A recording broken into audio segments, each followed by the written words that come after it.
চায়নার পররাষ্ট্রমন্ত্রী ওয়াং ইর সঙ্গে বৈঠক করেছেন ইরানের পররাষ্ট্রমন্ত্রী আব্বাস আরাগচি। মধ্যপ্রাচ্যের চলমান সংঘাত এবং দ্বিপাক্ষিক সম্পর্কের কৌশলগত দিক নিয়ে আলোচনা করেছেন শীর্ষ দুই কূটনীতিক। ইরানে যুদ্ধ শুরু হওয়ার পর এটি আরাগচির প্রথম চায়না সফর। যুদ্ধের সময় দেশটির পররাষ্ট্রমন্ত্রীর সঙ্গে অন্তত 3বার টেলিফোনে কথা বললেও সশরীরে এই প্রথম বেইজিং গেলেন ইরানের পররাষ্ট্রমন্ত্রী। প্রেস টিভির তথ্য অনুযায়ী ওয়াং ইর আমন্ত্রণে আরাগচির এ সফর। আগামী 14 মে চায়না সফরে যাওয়ার কথা রয়েছে আমেরিকার প্রেসিডেন্ট ডোনাল্ড ট্রাম্পের।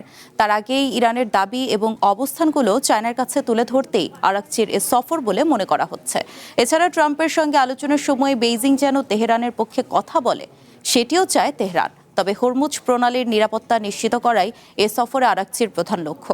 বিশেষ করে জাতিসংঘে ইরানের ওপর অতিরিক্ত কোনো নিষেধাজ্ঞা আরোপের প্রস্তাব উঠলে চায়না তার বিরোধিতা অব্যাহত রাখবে কিনা তা নিয়ে আরাগচি বেইজিংয়ের কাছ থেকে সরাসরি আশ্বাস চাইবেন বলে ধারণা করা হচ্ছে।